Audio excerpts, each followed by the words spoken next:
Olá a todos, estamos em mais um episódio do podcast A Escola do Hoje e do Amanhã. Um podcast que fala de educação, de formação e de leitura. Eu me chamo Roquian, sou estudante de letras e hoje nós iremos conversar um pouco com a professora Dani Soares, professora de letras também, já ler um pouquinho da história dela e da formação. No podcast de hoje a gente vai entender um pouco sobre a formação e a importância do professor como um agente ativo na aprendizagem e na leitura de estudantes. A professora Dani é formada em letras, especialista em língua portuguesa e literatura, pós-graduada em psicopedagogia. Professora, muito obrigado pela oportunidade, bom dia. Eu vou fazer a primeira pergunta para a senhora, tá? Bom, primeiro eu quero agradecer pelo convite, por falar de algo que eu gosto bastante, que é a leitura. E algo que, infelizmente, segundo algumas pesquisas que a gente tem acesso, é que o número de leitores no Brasil está diminuindo bastante. Então a gente fica muito preocupado com isso, porque nós, como professores, nós como escola, somos responsáveis por isso, por tentar resgatar esse hábito da leitura, não só como obrigação, mas também como uma forma de diversão, de distração, como um hobby. Essa é uma preocupação latente de todos os educadores de língua portuguesa e que tem que fazer parte dos debates escolares, de todos os debates que falam sobre leitura e que falam sobre língua portuguesa. Bom, eu que agradeço a presença da senhora aqui. Para a gente não perder tempo, vou fazer a primeira pergunta para a senhora, tá? Como o professor pode ajudar o aluno a encontrar sentido, e propósito na leitura? E aí tentando transformar uma obrigação escolar, como a senhora acabou de falar, em um desejo pessoal. Como é que a gente consegue trabalhar essa obrigatoriedade escolar, geralmente imposta, em uma vontade? Primeiro a gente tem que fazer o aluno entender de que ele é leitor, a todo momento ele está fazendo uma leitura. Ele faz uma leitura, muitas vezes, de como a pessoa está falando com ele tem que fazer uma leitura do ambiente que ele está vivendo, ele tem que fazer uma leitura da vivência que ele tem com os colegas em sala de aula, em casa. Então, a todo momento existe esse tipo de leitura que é subjetiva. Ele tem que perceber que isso já é uma leitura subjetiva que ele tem que fazer ali inferências com o gesto de alguém. Então, a todo momento, ele está envolvido com a leitura. Quando ele se percebe imerso dentro dessa leitura, realmente eu tenho que fazer leitura de tudo, de uma conversa simples, de momentos, a todo momento eu estou fazendo essa leitura. Quando ele percebe isso, ele começa a ver a leitura de uma outra forma, com um outro ângulo. Quando vai para os conteúdos em sala de aula, tudo ele precisa da leitura, em todas as disciplinas, ele precisa ler um problema matemático, ele precisa ler história, ele precisa ler geografia. Então a leitura está presente na vida dele em todo o cotidiano e ele não percebe isso. Quando ele se percebe dentro dessas estruturas de leitura, que ele não tem como fugir, porque ele faz esse tipo de leitura a todo momento, ele já começa a ver de uma outra forma. Daí até a gente chegar na leitura realmente de paradidáticos, da literatura, a gente tem aí um pouquinho mais de trabalho. Muitas vezes é a forma como você leva essa leitura para ele, é a forma como você mostra como é que pode ser bom ler e as vantagens que isso vai ter também. A gente vê que é um caminho difícil, né? Sim. De um processo de construção entre o professor, que é mediador desse processo de ensino-aprendizagem, e do aluno também, de querer aprender e estar aberto a essa possibilidade, né?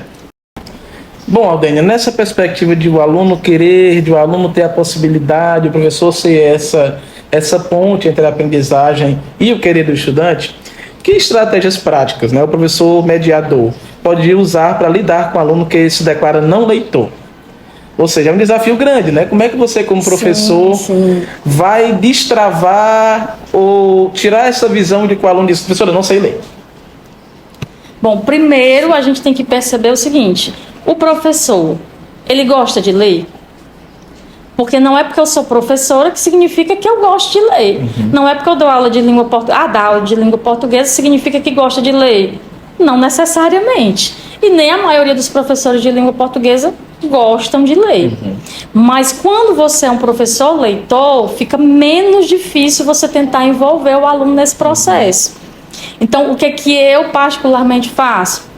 Como eu gosto muito de leitura, gosto muito da literatura brasileira e é importante para eles que eles conheçam a literatura brasileira. A gente tem até alguns alunos leitores, mas que eles leem mais literatura estrangeira. Praticamente não conhece autores, não conhece praticamente nenhum autor de língua portuguesa. O que eu faço é dar uma nova roupagem para esses clássicos que a gente já tem.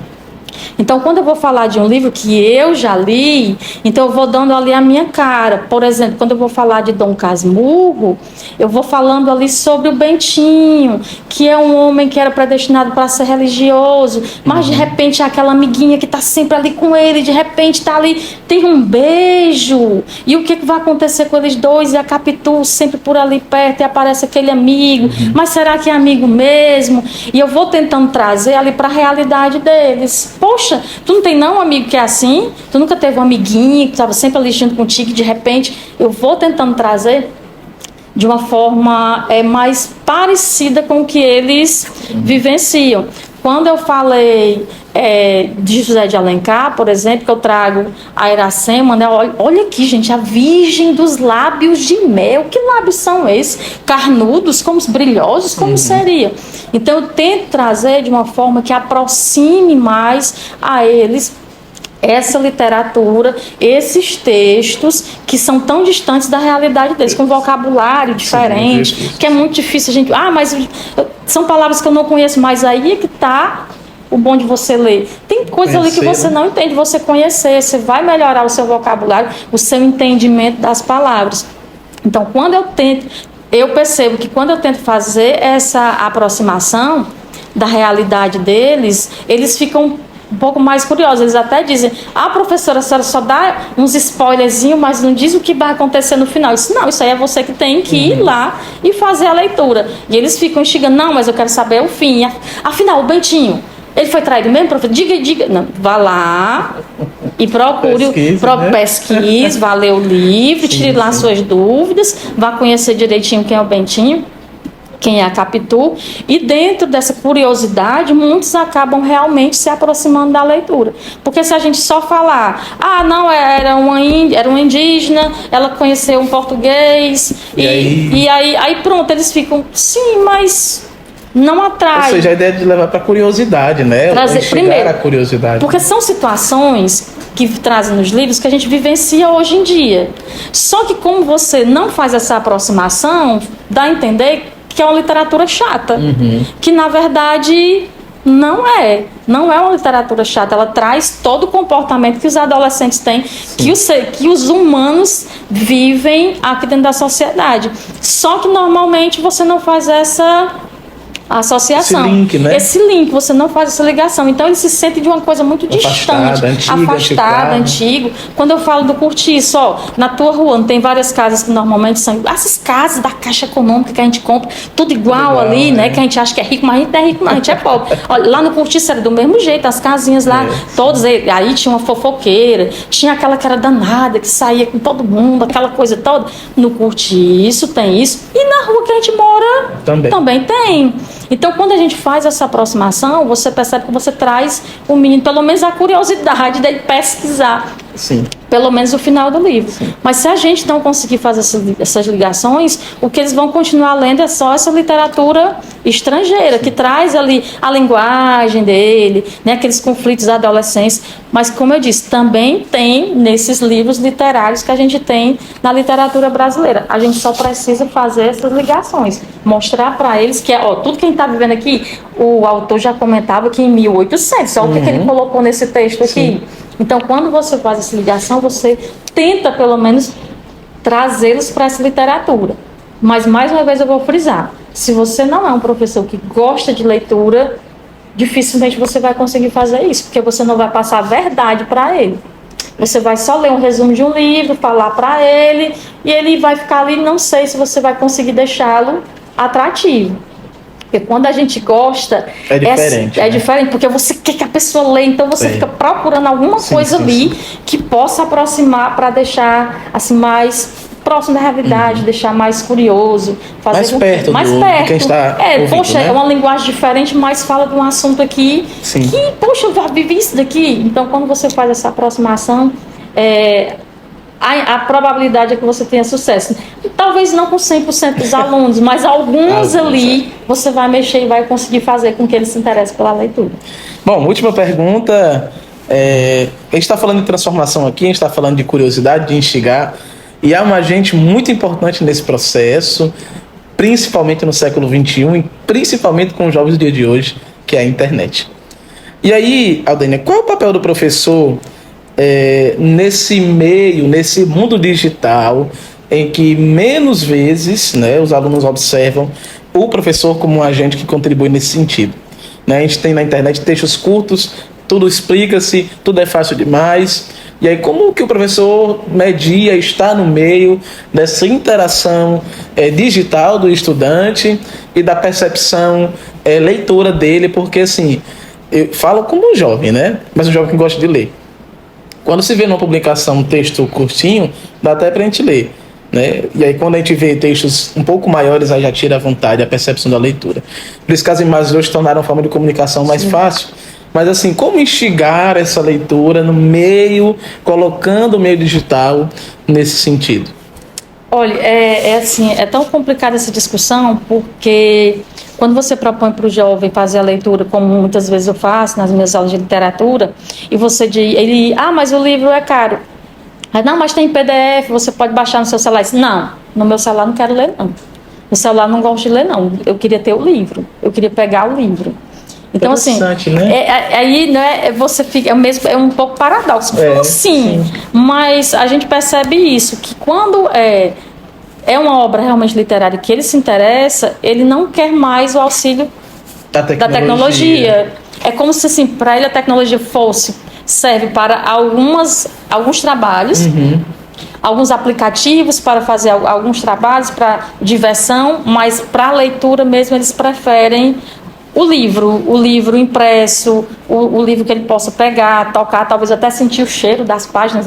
Como eu gosto muito de ler, então eu gosto de sentir o cheiro das páginas do livro. E aí, às vezes eu me vejo, mas e agora como é que eu faço isso, né? Então, dou muita dica de livro, digo que tem lá, eu dou até dica de alguns influenciadores que falam sobre leitura. Eles acompanham alguns influenciadores também que gostam de leitura e tudo, que dão dica de livro.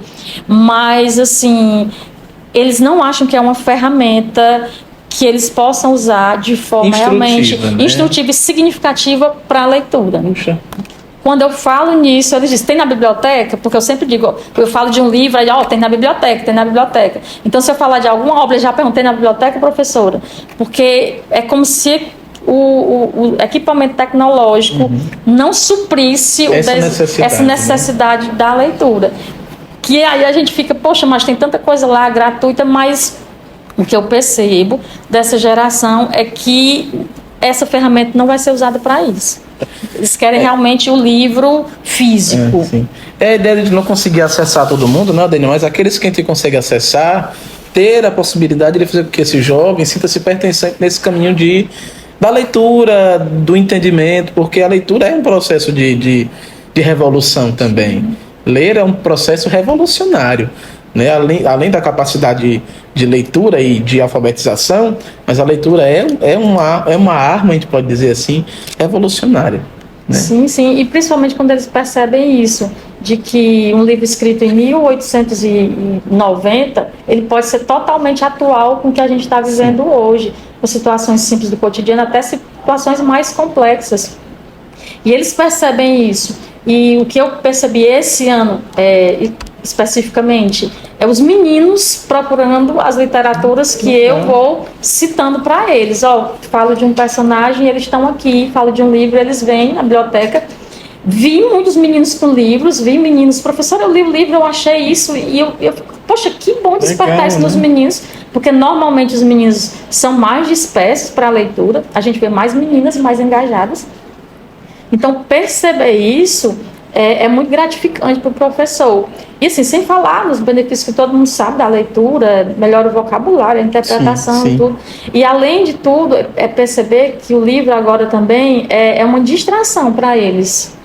É assim, poxa, eu me distraio. Eu me reconecto, eu vou para outro lugar, né? Lendo um livro. Não é só mais a tecnologia, não é só rede social, legal, não. Poxa, eu li o livro, eu peguei, levei para casa, li o livro. Então, assim, poxa, se todo mundo tivesse esse hábito, então, nessa se ideia, a maioria de nós criássemos esse hábito. nessa ideia, há salvação para os nossos estudantes nesse quesito leitura, né?